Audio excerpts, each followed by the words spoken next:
first on our agenda today is Elaine Fitch, and she is an architect and program facilitator with Birkland Current. And they have some smart technology that they're going to share with us, and some data that they're going to share with us of a study that they have been doing and are doing. And actually they have some homes here in Metro Denver who are actually members of A Little Help, who are participating. So she's going to go over that with us. And then second up is Dr. Nathan Estrada from Nymbl Science. And you might have seen him I see him on Colorado and Company. You might have seen him on some of those things too. And he will then share in the second half. I did want to also mention again, as Jason said, each presenter will present for about 20-25 minutes maybe, and then give about 10 minutes for open discussion questions. As Jason said, we will then kind of allow you to unmute yourself and just ask the question. However, we also encourage, I know for me, I often forget stuff. So if you'd like, go ahead and put it in the chat as soon as you think of it. And we will then refer back to that. For instance, when Elaine is done, we can go back to those questions and ask them afterwards, if that kind of helps keep the brain thinking by putting them in the chat right away. So without any further ado, I'm just going to pass it on to Elaine. Tanya, do you see the note from Bruce in the chat? He may need to go ahead and start. No, am I seeing that? Oh no, he's just listening. Bruce is just listening for the first time. All right, thank you. Yes, as Tanya introduced me, I am Elaine Larry Fitch, and I'm actually a licensed architect in Central Texas, and I am working with Birkland Current. Birkland Current is an engineering, design and development company, and we have been working on designing technology and devices that will hopefully help persons have a somewhat smart home that can contribute to their independence. So if you don't mind, I'll share my screen and we'll do a little presentation, okay?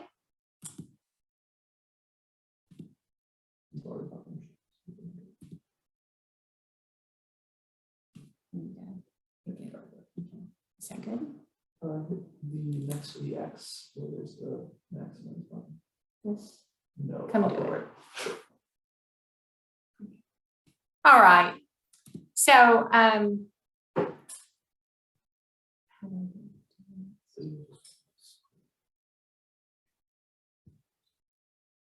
I'm sorry, I'm an architect. I'm not a technology person. So I'm a good communicator, but I got a ghost helper helping. All right. So what has motivated us to look into this research? So we know that 90% of seniors want to stay home. They want to be in their homes and they want to age in place. They want to remain in their community. They want to manage their lifestyles and just go on about their independence.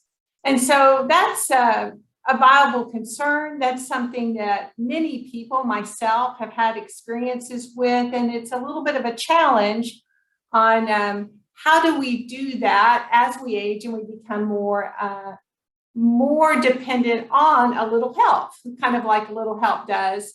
What are ways to do that? So how can family and community partners and the person who wants to maintain that independence, what does that look like, and how can we make that a better option? So Tanya, y'all can still hear me, yes? Sorry, I was muted. Yes, Elaine, we can. Okay, so I'm gonna watch, we've got this little 57-second video. We're gonna watch it together, okay? Hold on.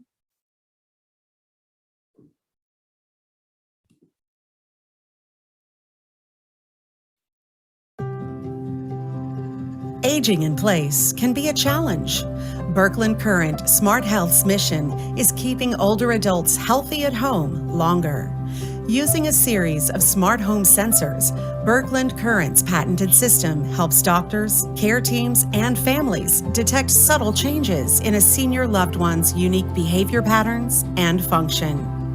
Early detection can mean early intervention. The zero-effort system is simple. Sensors are installed in the home. A device is carried in the pocket or attached to a wheelchair or cane while the older adult goes about their daily routine. Nothing else is required. Birkland Current Smart Health, a smarter way of achieving independence at home, improving outcomes, and reducing costs of care for seniors.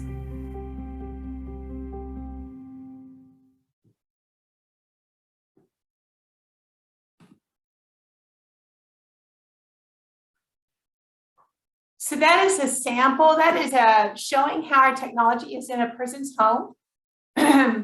We actually are in the middle of doing a study with the National Institute of Health, the National Institute of Aging, where we have over 120 persons that are using this technology in their home and helping us to understand how effective it is in recognizing the patterns of how a person moves about and uses their home. That holistic insight into our daily routines is really effective as a tool in helping us short any upcoming problems. So here's an example of how that might look. So activities of daily living is the ADLs. Those are the things that we do normally going about our lives. We feed ourselves, we choose the television shows we want to watch, we discuss movies that we've seen, we read, we work crossword puzzles. These are our activities of daily living. And being able to watch for any changes in how we use our home is beginning to be understood as a serious and really good indicator of our independent health. Our system doesn't have any privacy issues. It's non-visual. There's no cameras. There are no microphones, and there are actually no motion detectors. So if you jump up and down in the corner of the house, that's not part of our technology. But our technology does detect a person moving from room to room or using different parts of the room. So that privacy is very exciting and interesting to many people. We like to hold on to our independence without sharing just everything about ourselves with everybody. You look at that little chart on the right, that's a stoplight chart. And so if the arrow is going up, it means things are improving. If it's green, it means it's in a really good place. If it's yellow, maybe we're a little concerned, but if it's yellow going up, it's still improving. Red is that red flag. Things aren't quite doing so well. These two red flags are moving up, which means this is an improving dynamic. If the red arrows were moving down, that might be indicative of some significant decline. Some need to intercept, some need to make a phone call. Something is just not quite okay. Moving on to the next slide, this is a little dashboard that we're working on that we've designed.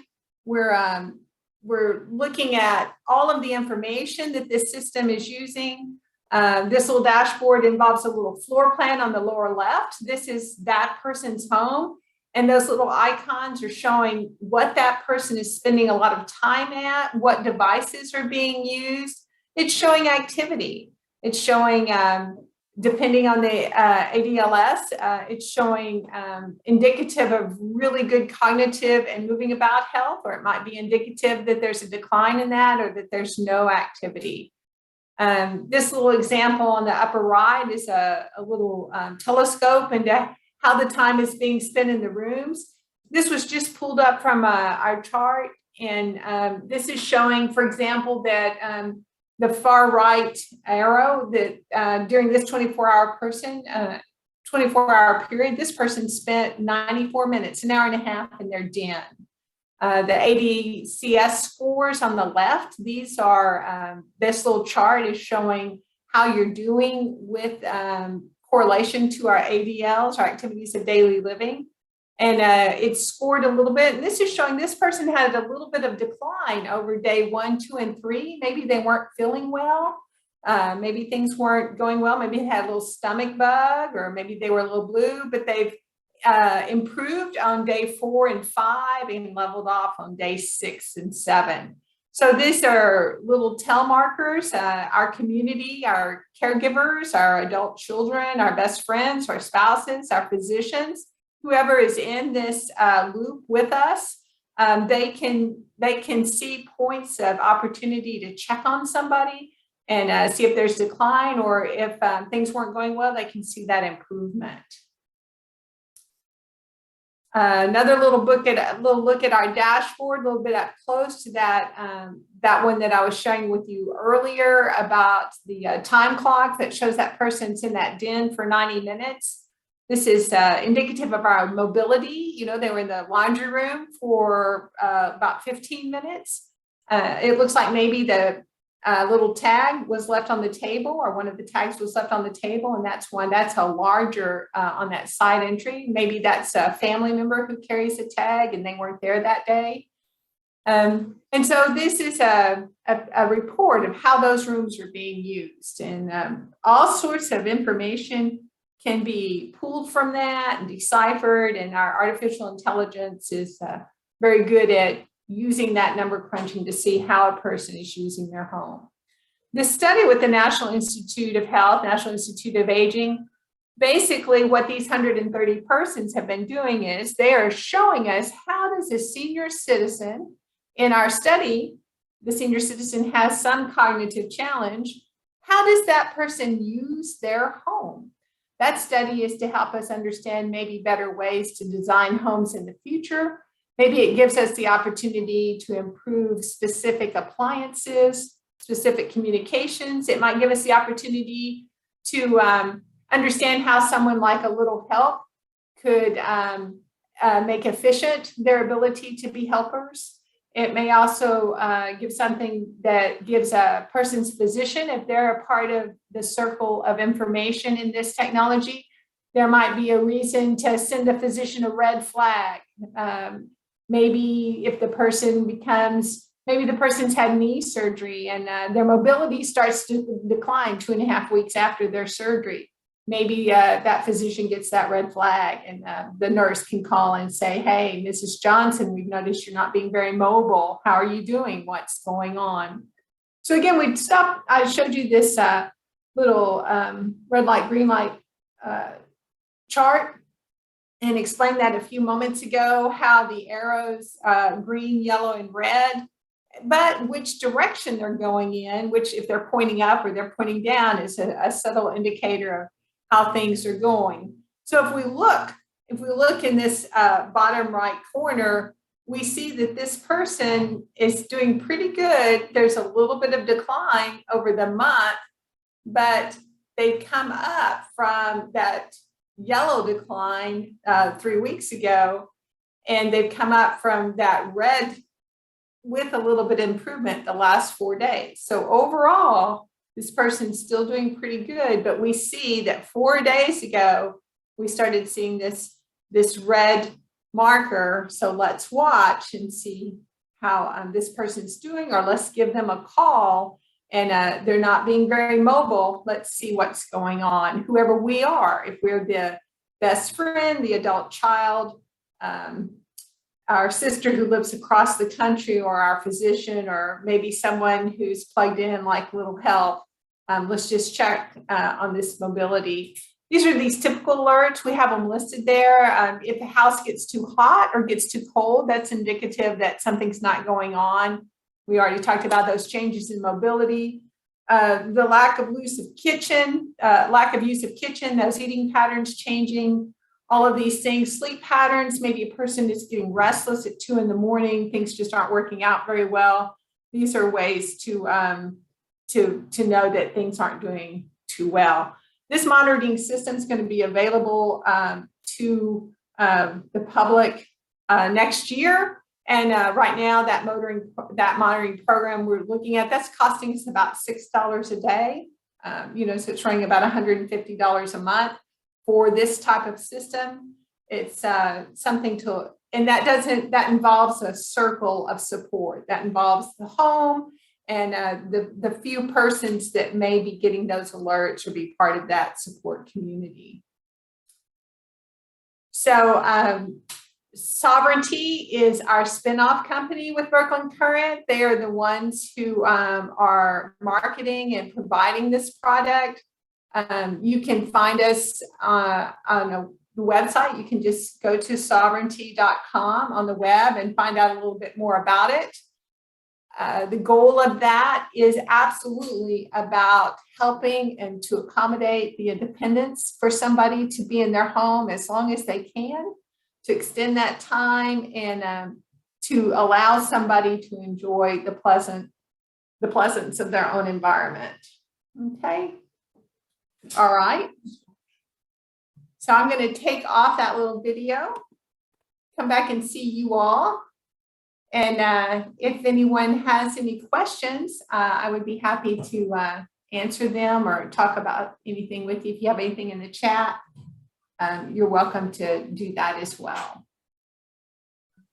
Don't see anything in the chat at the moment, Elaine, but there might be some questions verbally. Anybody? I will.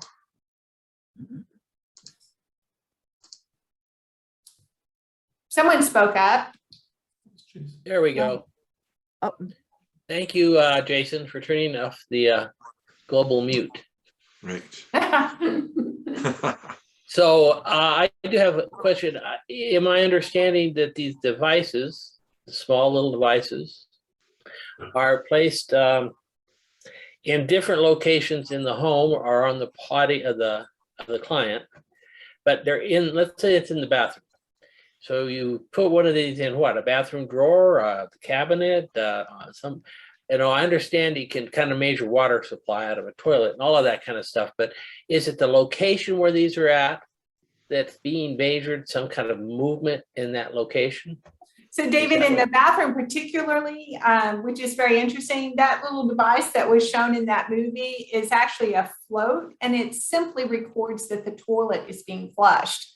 So on a very basic level, a stomach bug comes through or things aren't doing well, that might be a 5-time-a-day toilet flushing house, but now things are changing. Now that house is starting to flush 9 or 10 or 12 times a day, maybe 15 or 20, and that shows that little red flag.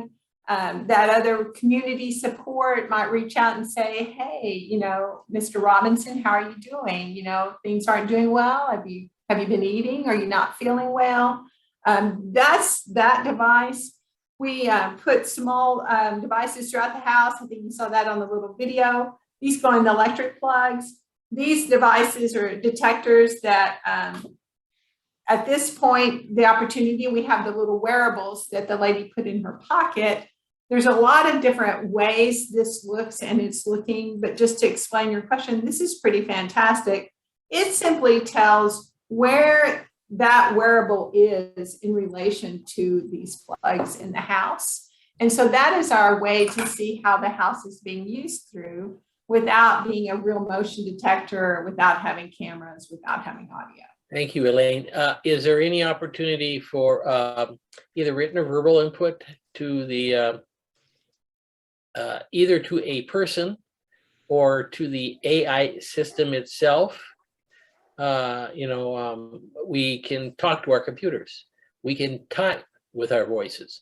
So is there anything like that along with any actual person-to-person connection? At this time, this is not an interactive technology. As we had said, it doesn't have any audio. So that is something that's very attractive to a certain group population, you know, to have that removal from that from that interaction. So at this time, that is not part of what it does. Thank you. It really sounds like a great system. I hope it continues to evolve. Thank you so much. Thank you very much. Anyone else have any other questions? Elaine, we did have a question in the chat. Oh, good. Was, are these services covered by Medicare? That's a great question. Jen, thank you for asking that. It's actually part of our goal as we're moving through. We are working on getting that service to have a coding so that that can be covered. That's something hoped for in the future. That's part of our study with the National Institute of Health and Aging, is building that database and presenting that this is a great asset to persons and their families, but at this moment, it is not covered by Medicare. Anybody else? Elaine still has a few more minutes before we move on. Does anyone else have any little questions for Elaine?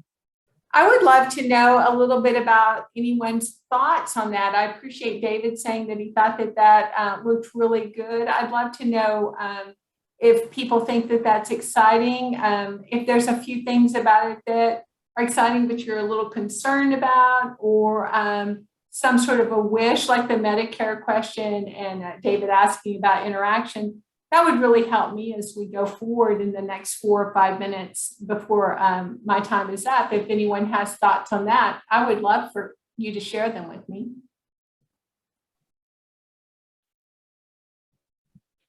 A shy group. Very shy. Well, I will mention that we do have some persons in the greater Denver area that are participating in our study with the National Institutes of Health. And they've been very excited about it. They are excited to be a part of it. They're excited about the opportunity it may provide them in the short future. And it went without a hitch to get them enrolled. And that was very comforting and warm for us. We have about 120 persons across the nation that are participating, but they're very concentrated. Most of them are in Texas, some are in Atlanta, some are in Denver. I do see another question about are the services currently offered in every state or just piloting in a couple of states currently? I just accidentally answered that question, didn't I? But if you have a state you're interested in and you're wanting to participate, my front screen, which I think Tanya is having that information for sharing with everyone, but Birkland Current. Birkland Current is actually the aurora borealis of the northern lights. When you go out on the northern hemisphere and you see those lights light up at night, that's the Birkland Current. We chose that name because we're excited about changes in the air, which is what the aurora lights are doing. But if you're interested, please go to our website and send us a note and let us answer those questions for you. Anyone else? I did want to just reiterate that Elaine is correct. We will certainly be passing on from all 3 of these days, the video recordings that we're taking every day, plus actual the email addresses, any contact information for all of these speakers. So you will be getting all of that as attendees. And if you're shy and you didn't want to ask my questions, or there's an idea you have or a wish you have about this, you didn't want to share it on this chat, go ahead and send me a note. I would love to hear from you. Yes, Mr. Bruce? Yeah, let me see if I'm unmuted here. Just a quick thought, and this is sort of the big question for probably all of us, is how we have conversations with the people, the members that we visit with about these issues, how to possibly affirmatively raise them if we're worried about their safety. Yeah, just how we start those conversations, because all of the 3 speakers I've heard so far are fascinating and show great possibilities. But I'm also cognizant of not pushing anything on the people I visit, being mainly there to help and support. So, part of what I'm thinking of, and probably is a little help issue, is just, how we take this to our members and under what circumstances. No, that's a great question, Bruce. And there's a lot of dignity and pride involved in independence, and I think that's part of who we are as humans. I won't take up but a couple of more moments. I think I have about 2 minutes to help out with that. We have a group in Florida that's designing a pilot, and they're called the Marksmen. They're in the northern Florida area. It's a group of gentlemen. They're out of a church who have a huge widow support system.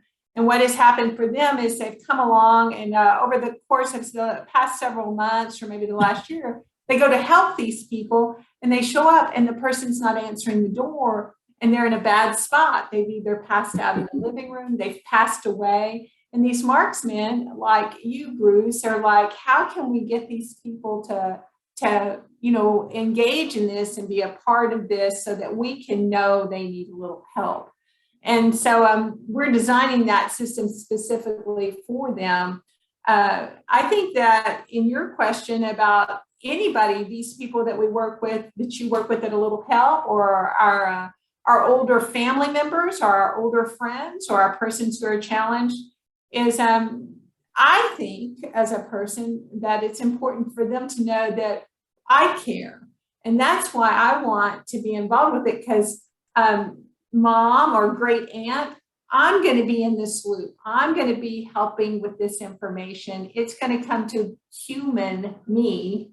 And I'm going to get this red flag that's going to tell me maybe you're in a little bit of trouble. And I'm just going to be able to reach out to you and say, hey, how are you doing, Aunt D? Can I come by and check on you? I've noticed things are a little bit different. So Elaine's opinion is that human element is still very important, which is what you're projecting. And so maybe as we go along, as this technology comes out, it's the offering of, I'm not going to just I or we or whoever is on this loop. We don't want to just come change your light bulb once a month. We want to know if you're getting into a little bit of trouble. Does that help answer that, Bruce? Okay. All right. All right. Well, I want to be courteous to our next speaker. If there's no other questions, Tanya, I'll close out at your call. Thank you. I don't see anything else popping up. So yeah, I think we can. Thank you, Elaine. That was great. I really appreciate it. You bet. Thank you so much. All right. So our next up is Dr. Nathan Estrada from Nymbl Science. Nathan, are you there? Oops, I just muted myself. Ready to get started? I was born ready, Tanya. I knew that. All right, it's all you. You're up. Hey guys, thank you so much. I appreciate the privilege of being able to engage the team. I very purposely, as the VP of Nymbl, I don't do infomercials. We're going to be talking about how to help anybody, regardless of whether you use kind of Nymbl or not. So this will be a information dense time. I'm also a fast talker. So if I'm going too fast, someone put up a stoplight and I will definitely slow down, but it's something I care deeply about. So first, I will be sharing some slides. So I'll go ahead and get that going. And the key for us today is really focused on this premise that, let's get to the beginning, that a lot of times when we think of kind of falls and different things in the home, we have this interesting mentality to where we look at, hey, someone fell and now let's do something about it. And that's a terrible mentality. I mean, we wouldn't wait for a car accident to put on our seatbelt. And so a lot of times I would like to at least acknowledge that for most of the industry, when we talk about preventing falls, we're not talking about preventing, we're talking about mitigating it. We're intervening after something happens. And so I want to really get to what stops falls from happening altogether, along with what makes people fall less. Because the goal is not to simply fall twice instead of 3 times. I actually had this conversation with the physician of my grandfather, Edwin, who's actually a lot of the motivation that I have for this topic. And really interesting. So the doctor said, well, Edwin, you only fell twice this year. And he wanted me to celebrate that. And I looked at him, I said, that is a ludicrous celebration. It is an unacceptable thing to fall at all. And why would we be accepting that as some kind of normalcy when there's nothing normal about falling? The doctor and I had a very long conversation. I ended up firing that physician because he said, what do you expect? Your grandfather's old. And I said, aging is not a disease and you will no longer be treating him, but that's a broader perspective. That being the case, I really want to talk about what actually stops falls, what improves bounce, and what do we know, and where kind of the question marks. So I'll start off with kind of a small quiz here. Anyone kind of raise your hand if you have your video on. Have you ever heard that 1 in 4 older adults fall every year? Maybe. Not yet. Okay. Well, I hope you didn't, because it's false. 1 in 4 older adults don't fall every year. I wish it was better than that. It's actually 1 in 3 older adults fall every year. And on average, they fall twice. The reason why the national average says 1 in 4 is that's how many people are willing to admit it. There's a big difference between people who raise their hand and say, hey, I'm falling, and those who privately in their own home have some shame involved in that. It's a scarlet letter. It's the single greatest predictor of you not being able to live in your own home. And so as a result of that, I think it's crucial to understand that it's grossly underreported. Nearly half of older adults will not discuss a fall with their doctor. So we can't even rely on the medical record. I'm looking at the medical database of about 450,000 older adults right now. And I know how many people of them fell because they're on the platform. And the plan has how many people have the physician diagnosis of fall history, and it is half. So we need to work on that for sure. So the next aspect, okay, so if people are falling, why? Well, the big reason why is balance gets worse with age. And it's not that balance has to get worse, it just happens to get worse because there's 3 main systems that control our balance. And so the first one is our joint sensation. And just like everything in science, we have to come up with a fancy word for it, right? So proprioception is the description of joint sensation. So when my finger bends, I can feel how far it bent without looking at it. And so I can grab a piece of paper behind me. I can do all kinds of fun stuff. Well, your ankles, knees, and feet and hips all have these sensors. And so when you start to lose your balance, you can feel it. Well, darn it if arthritis doesn't make that worse. And so arthritis tends to make that less sensitive. So instead of feeling small incremental movements, you have to move farther before the brain gets the alarm. Then you have vision. Vision is the big fat cheater. And what I mean by that is it's the bully of the senses. It's the one that takes over. And you know it takes over if you've ever been parked in a car, you have your hands on the steering wheel, you're not moving, but the car next to you reverses. You can see it leaving your visual field and your whole body goes into anxiety like, oh my gosh, I'm going forward. The reason why that happens is you know good and well you're not moving because your inner ear is telling you you're not. But your vision says something's moving and it shouldn't be, so therefore you're moving. So that's a fun sensation. And it's really based on our ability to see peripheral, and we'll talk about that in a little bit. And then vestibular is a fancy name for the inner ear. The inner ear lets us know all the fun effects of roller coasters. So think of acceleration and rotation and gravity. So all the things that made roller coasters really fun are all sensed in the inner ear. And so when you put vision, joint sensation, and inner ear, those 3 senses tell the brain whether we're standing or about to fall. And so the very first aspect of balance is sensing your balance with these 3 sensations. So let's move on to the next one, the inner ear. This is a cartoon version for those. And this is about the size of the tip of your pinky, hiding back in your inner ear. And it's a small miracle. And it has these wonderful little hula hoops with fluid in them. And those fluid-filled hula hoops are in different directions like gimbals on a plane. So when you're moving, the fluid, depending on what orientation that circle is, moves at a different speed because it's aligned with that movement or not. And normally when you move your head, you can feel how fast you're moving by these little fluid brushing against these little hairs on the inside. And how much the hairs move tell the brain how fast you're moving. If you've ever had vertigo, most vertigo has to do with this system, where instead of having this wonderful fluid brushing across these hairs, you have a rock that rolls over them and bends them all the way over. And when they bend them all the way over, the brain goes, you're moving at maximum speed. So this ear has some rocks rolling around. This ear doesn't. This ear's not moving sensation-wise, and this one's going maximum speed, which is spinning. So that's why people feel spinning. The fancy name for that is benign proximal positional vertigo. Try saying that 5 times fast, which is why we say BPPV in the industry. By the way, if you ever roll over in bed and you're spinning, it's an easy to treat thing. Please get help for it. So then we have vision. Vision, about half of our brain is devoted to interpreting our vision. That's how pervasive it is in our lives. And so when you have your eyes open, a lot of the electrical impulses are doing that, which also means it's the big dog. So how we see loss of balance is not in front of you.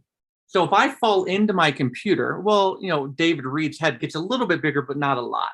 But if I fall into my computer, the things next to me either disappear, or if I fall backwards, they reappear. So your peripheral vision lets you know whether you're falling forward or backwards. And as a result of that, if you have wide-brimmed glasses, you don't have full peripheral vision, and it actually impairs your balance. And so just as a little FYI, you should also not be walking with bifocals. It's a great predictor of future falls, but that's later on in the talk. Then the third aspect of it is our joint sensation. So arthritis makes it less sensitive. And so those three senses communicate up to the brain, but not in the way you think. So balance, the three systems are not something you can think about. It's actually a reflex. And so there's other reflexes that we know very well. And one of them is the withdrawal reflex from a hot stove. If you touch a hot stove, what happens next? Well, the heat sensor in your fingertip goes up to your cerebellum. Your cerebellum's that little cauliflower on the back of the brain. The cerebellum then goes hot, danger, pull hand away. It sends a signal up to the muscle, and the muscles pull the hand away. You never know that it's hot until after your hand pulled away. In other words, it doesn't even become in your awareness until after you pull away. And thank God it happens in that order. If we had to think about pulling away our hands, you know how many times we burn ourselves as children on the stove, right? And so it's a protective reflex that happens before thought. So if you're training balance, you have to do balance when you're distracted doing something else, or you're not balancing, which has actually been a real problem in the industry. So people think of a balanced class, and they think of people, all in a circle doing a balance challenge. Well, if you're thinking about how you're balancing, you're not balancing at all, because that's executive function. The reflex happens without you knowing it. And so you cannot train balance with general exercise. You've never been able to. You can't walk enough to improve your balance either, by the way. So now that we get into that, this is my caveat statement. I'm about to tell you what improves balance. It doesn't mean that you shouldn't do other forms of exercise. It just means that other forms of exercise might not have the outcome that you want, which is improving balance. So there are some types of exercise that improve coordination and movement and balance that we're going to talk about today. But heart health is a great example that you have to do something completely different to improve heart and lung health than you have to do to improve balance. Same thing for strength. A good example of that is for heart and lung health, you have to do 150 minutes of moderate intensity exercise per week. First off, no one knows what moderate intensity is. And everyone gives themselves credit for moderate intensity, and the vast majority of us don't do it. Here's what it actually means. If you want to have great heart and lung health and brain health, honestly, then you have to be exercising to the point to where you have a hard time holding a healthy conversation for 150 minutes a week. Now that can be done in 5-minute increments or all at once. It has no impact. But most of us don't exercise at the intensity we need to achieve that health outcome. If you want to improve your strength, you have to do strength training for at least 120 minutes a week or 90 minutes a week on some research for 6 months to have significant strength gains. You don't grow a single muscle fiber for 6 to 8 weeks of strength training. So it just takes a long time. Balance, on the other hand, if you work on balance training, we've shown that you can significantly improve balance in 21 days, as long as you don't try to use strength as the primary method, because strength takes too long. What you do instead is you work on the reflexive training of doing brain and body together. So what is a reflex? We take these 3 sensations, goes to the cerebellum tells the body to move. So all of us stumble, but only some of us fall. The great predictor of people who fall are the people who don't sense it in time and haven't practiced a reflex recently. So it's not just a physical aspect. Most of balance is brain related or cognitive related. And so you have to address the brain's aspect of balance. And one of the important aspects of it is as we age, sometimes our cognitive bandwidth or how many things we can do at once is more challenging. So walking and talking. And in healthcare, we can be really flippant. Like a patient comes to me and says, Nathan, I'm struggling to walk and talk. And a healthcare provider goes, well, don't do that. That's the worst advice you could give someone, because that makes that deficit the new normal. And it's not. It's something that can improve regardless of age. You have to have the ability to multitask. So then the next aspect of it is it's a 3-stage process. And I just made the assumption or assertion that you have to train body and brain together. And I also want to tell you that balance is more like nutrition than it is strength. Here's what I mean by that. You wouldn't have one good meal a month and say you're a great eater. You just wouldn't. That'd be ludicrous, because it's the little things you do every day that determine how good your diet is. Balance is the same way. It's the little things that you do every day that maintain great balance. It's not a balanced class, which is why balanced classes don't improve balance. They reduce fear and they improve mobility, which are important. But a balanced class has never been shown to significantly improve balance because they tend to be too general in their exercise, just as a little aside. The therapeutic dose for balance training is 10 minutes a day, 3 times a week. So if you work on your balance 3 times a week for 10 minutes, you can maintain and gain improved balance ability, which is far less than the 90 minutes of strength training that it requires. So if we have this ability to do brain and body together, then how do we effectively do that? Well, part of it is it takes novelty and variety. I love to always bring up what I call the super ager study here. And the super ager study is we sent a bunch of people to get graduate degrees. And we said, and then we measured their cognitive performance and whether it was better after going back to school or not. And we felt really good about it in science. I mean, we were just patting ourselves on the back. Look at the good we're doing. Well, darn it, half the group had no benefit. And we were like, well, what happened? And so we looked at it, and here was the determining factor of whether that had a benefit. If you went back to school on something that you were not good at, it had a significant improvement in brain health. If you were an architect and you got a PhD in architecture, it had 0 benefit to cognitive health. In other words, you have to do new things. You have to have novelty and variety in your experiences to learn things. And so stop doing the things you're great at. So you can't do Sudoku and balance at the same time if you're a mathematician. So just want to remind you that. And function trumps all. Balance is not a backflip. It's a step. It's a weight shift. You don't have to do hard things. You just have to do balanced functional movements while you're doing a brain challenge at the same time. And the things that you can do every day are things that are better. So then you talk about, well, why did we focus so long on strength when it came to balance in the industry? It's because we looked at people that were weak and they fell all the time. And so we said, well, then let's change their strength. The sad reality of it is gravity doesn't finally win and just suck us into the ground because we're weak. We become weak because we move less. We move less because our balance got worse well before we were weak. In other words, what we found is that the behavior of avoiding activity was more predicted by poor balance than weakness. And the longer you had that behavior, the weaker you got. So we were treating a symptom of bad balance and never actually impacting balance, which is why historically there's never been a program that showed that it worked for everybody. So just to let you know. So then you look at the brain. We know that the brain's impact on balance is pretty strong because as we have more dementia, we fall more. The worse our brain performs, the more we fall. But at the same time, it's really interesting. You can actually decrease fall risk by doing brain-only challenges. In other words, there's so much going on in our speed of processing and different things like that, that even if you never did physical movements, if your balance was bad enough, if you just did brain games, your balance improves. It's incredible because it's a cognitive challenge. We actually just got done presenting in the International Fall Prevention Conference in New Zealand and Australia. And there was a brilliant study of people who couldn't do standing balance challenges that just did a brain game sitting down and their balance reflexes improved. So never stop challenging your brain, right? And then we look at things that people very commonly say, well, Nathan, I walk a lot. congratulations. What a great habit that you have. And it has no bearing on balance.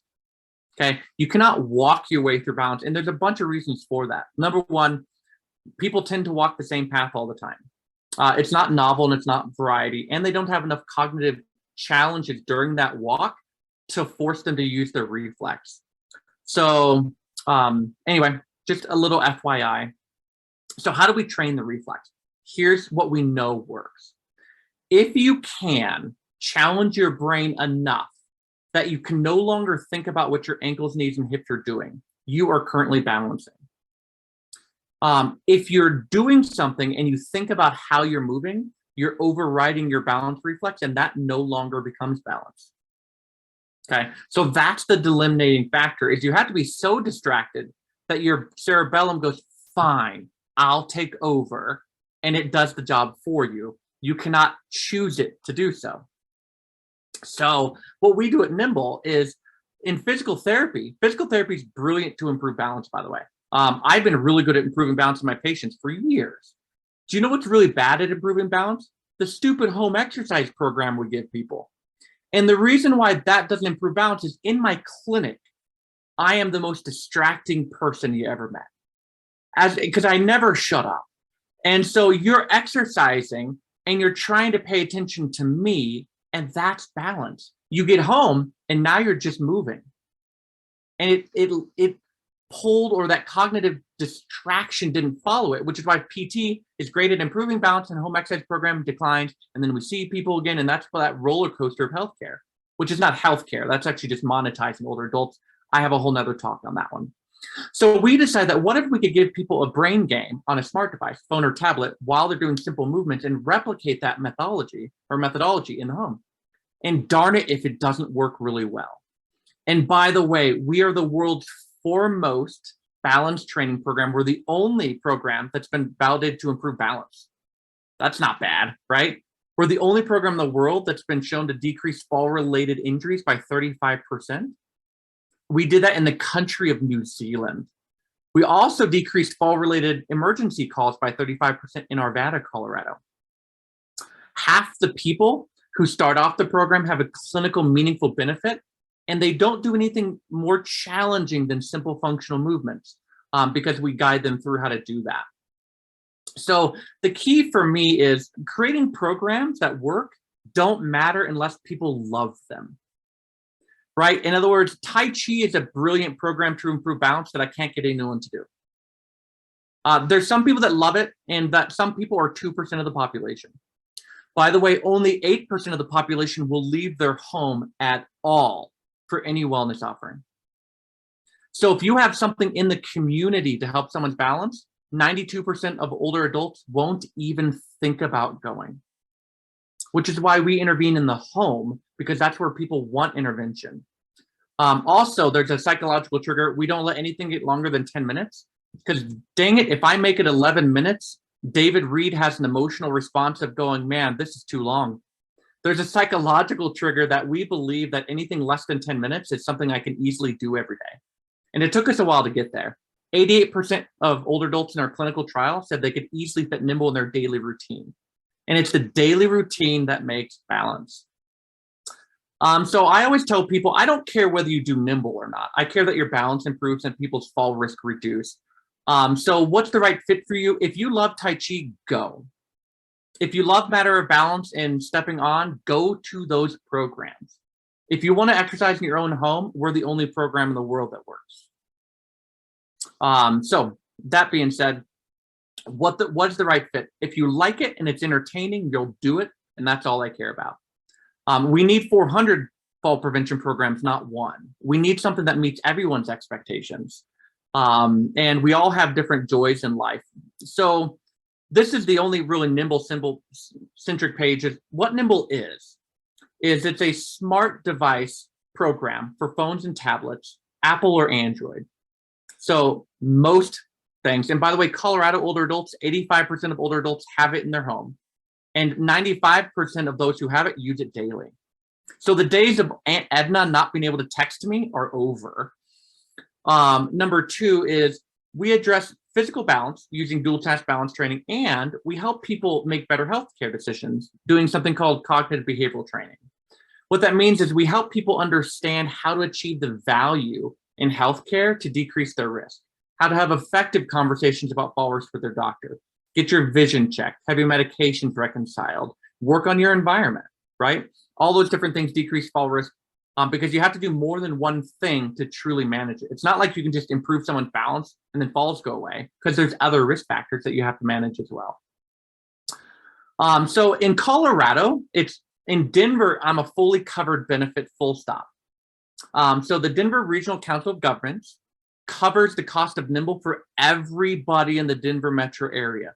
So all those 16 above, if anyone goes to co.fallsfree.com, their account's already paid for.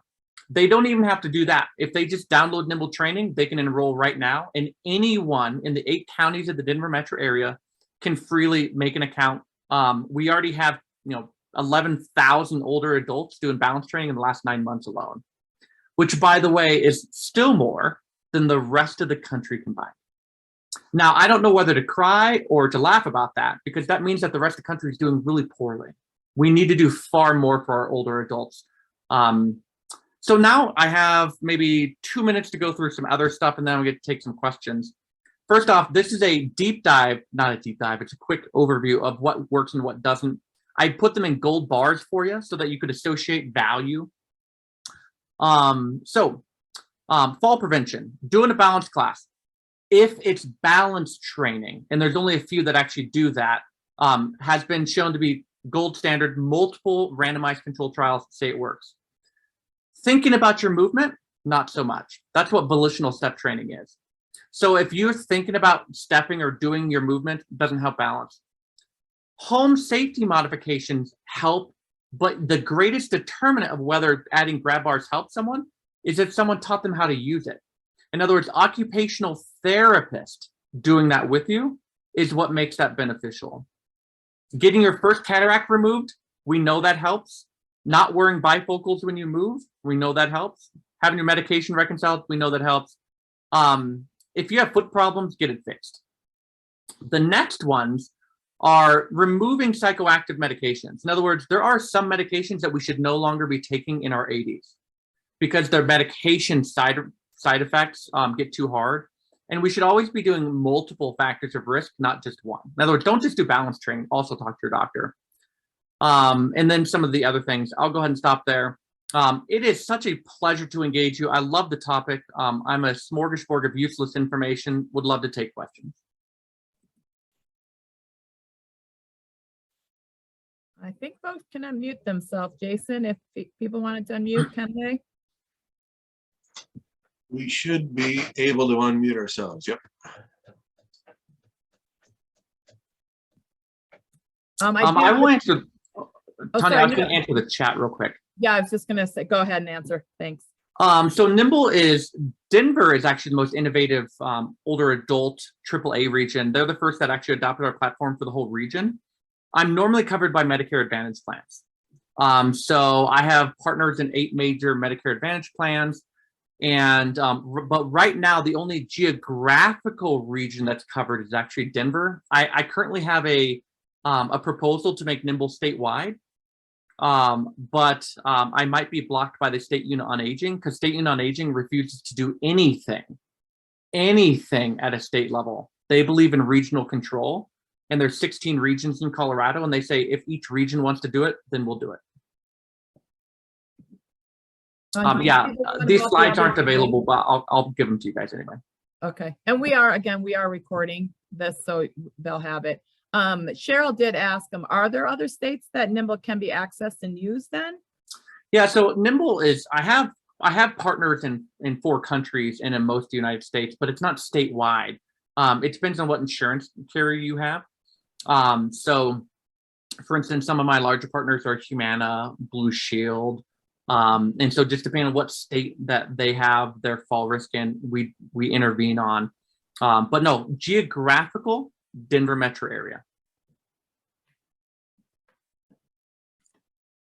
Anybody else?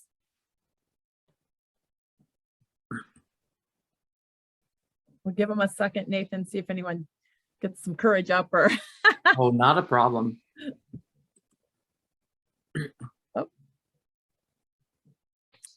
just Hey, Bev, I appreciate it. It's not common sense. It's so amazing to me how, even in my own profession, how often people have a balance program that has no impact on balance. I just went through a literature review. Half of all balance training classes have zero impact and or make people worse. And it's just one of those things that we take a little piece of evidence, we put it into our program, and then we say it works. And that's just not how life works, right? And there's a lot of culprits in that. How do we connect to Denver government for Nymbl? David, can you give me more information on what you mean by that?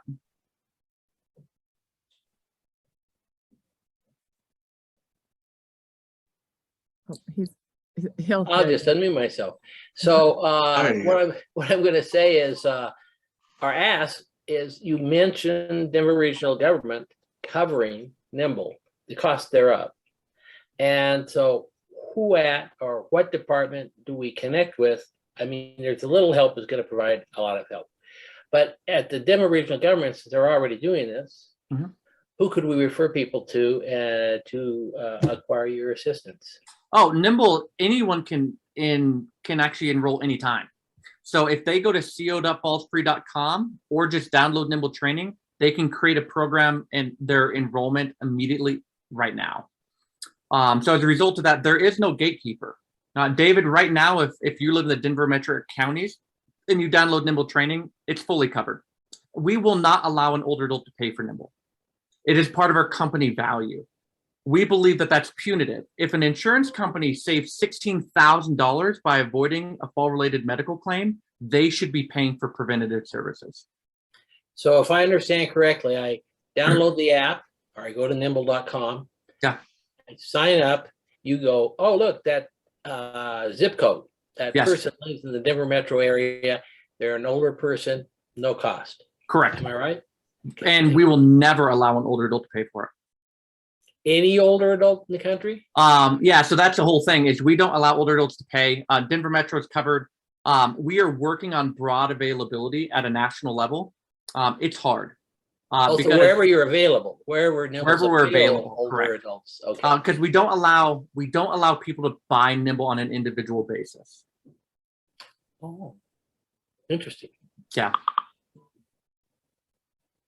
How do we connect? Let's see.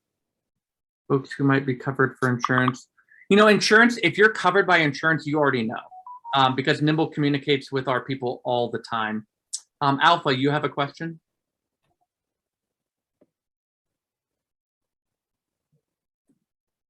You have your hand raised at least.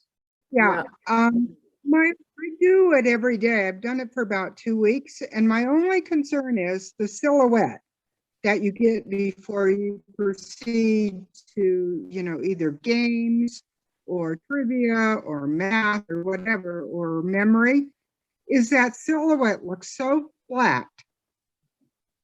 Sometimes it's hard to tell what I would rather see a photograph of what's being done. You know, So first off, I asking really you- appreciate that feedback. And I'll tell you why it's not a picture. Cognitively, when you see someone moving, you immediately focus on your own movement. And we already established that if you're thinking about how you move, it's actually less impactful. We found that if we gave people a video of a real person and we showed them exactly how to do the movement, their balance did not improve as much.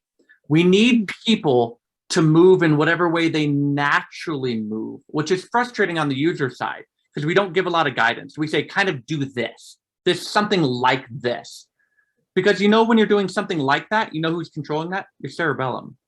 If you're thinking about what your ankles, knees, and hips are, you stop doing balance training already.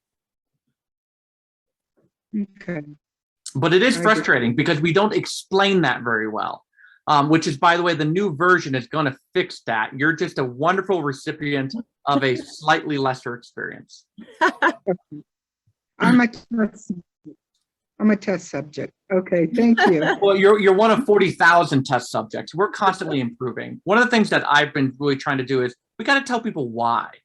right? You've heard me talk, and you probably learned a lot more in this talk than you ever learned from our program on why we do it that way. We got to build it into the program. Okay. Thank you so much for saying that, because I was getting frustrated just looking at the silhouette. Yeah, we Thanks. don't want you to think about what you're moving. Just move something close and your balance will get better. Okay, good. So I'm going to ask you another question. Of course, I love all the science. I love how you back up what you're talking about with such good conversation. I'm glad to hear you're going to build it into the whole program. I do have a curiosity, since you talked about you find the best results when Nymbl is done, or any kind of training is done in the home. So how are you approaching the COVID situation with either masks or in any other way? Well, remember, we have no humans that come to your home. Everything is done on our program on your phone or tablet. 100% of the outcomes achieved are on people's own smart devices. I guess I misunderstood earlier then. I thought Yeah. I meant differently. David, there's no way we could treat as many people as we do. We're the most productive fall program in the world right now. And it's precisely because we're the only one that scales without humans being the barrier. We didn't start that way. Then I'll ask one last question. That is, at your website, you don't have to explain it now necessarily, but at your website, how are these great results measured?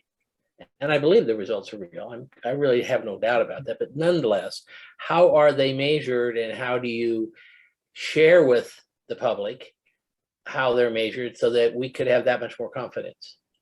Yeah, isn't that the crux, right? I mean, how motivating is that when you know how much you're improving? I'm actually going to pull up a different slide. Do you guys mind? I mean, I know that we're well over. For people who have to drop off, you can drop off. I'm not here to abuse your time. But I am going to show you exactly a study of 15,000 older adults, David, to show you how we measure it. Would that be okay? Oh, please. Okay. As long as Tiny and everybody's okay with it. Yeah, that's fine. So first off, we start off with balance assessment, and this is going to load momentarily. There we go.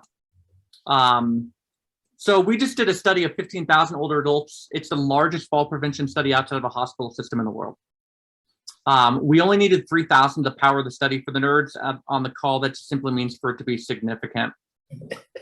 We had 316,000 balance training sessions and 100,000 educational sessions in that test group during the pandemic. This is the risk profile of that group. It matches Colorado, by the way. So this is how many people on the preventative side. Yellow is emerging risk, tomorrow's fallers. 4 to 7 are kind of today's fallers, and 8 and above are people who need home health. So a lot of those, and the number on the bottom just is how many unique risk factors they had per person. So that means that the people in this bucket had 10 factors for falls. That's a lot. Okay. So then we look at what drove that risk. Half the population was fearful of falling and they were unsteady. 40% had a history of falls, and about 4 unique risk factors per person. That's just demographic information. Before we met them, this was their claim history before, and this is our control group.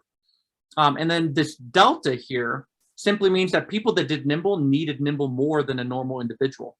They had a higher frequency of fall-related medical cost, about 25% higher than a normal individual in New Zealand. The outcomes are based on 3 levels. The first one is older adult perception. Over half of them said their walking's more steady, their balance is improved, and about 79% are confident that they're not going to lose their balance in their own home. That really matters because, like I said, if you're confident in your own home, you have the ability to leave it, because fear of falling is the second greatest predictor of falls. But David, your question is, how much did balance improve? Well, this is physical balance testing, and this is a little bit of a histogram. The 0 here is the normative value for age and gender. So if you're less than average for your age and gender, you're on the left, high risk. If you're better than average, you're on the right, normal. And you can see that early in the system, midway, and late, there's a clear shift on everyone's testing that improves. On average, half the older adults that complete the program have a clinical meaningful improvement in balance. In other words, a significant improvement in balance that improves their functional ability to participate in the world. 38% of those who were in this high risk to start off with leave the high risk category altogether when we test them again. Now, what really matters is this. Look what happened to fall-related injuries after they started the program. So you were better off being a high-risk Nymbl user than the control group. Said another way, it was cheaper to have you be a high-risk person doing balance training than to be a normal risk person in New Zealand. And that was persisted for 12 months. We're the only program in the world that has cost savings in the first quarter. And we're the only program in the world that has that cost savings persist. Almost everyone else cost savings go back up.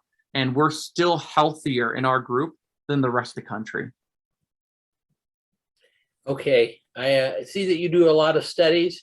I assume these are studies with real people in their homes and all of that. These studies have already been done, right?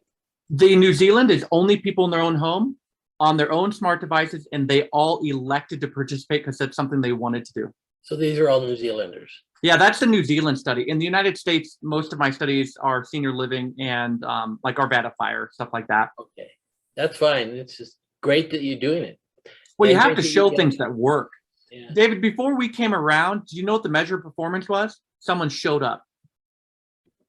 That was the measure of success. And we're like, that's crap. We don't know whether that even helped them or not. Okay. Well, I think this is the direction we're all going to be moving in, and I'm interested to see how Tanya and Little help put all these presentations to use. Yeah, thank you, David. Thank you, Nathan, and thank you, Elaine. I think maybe she had to pop off.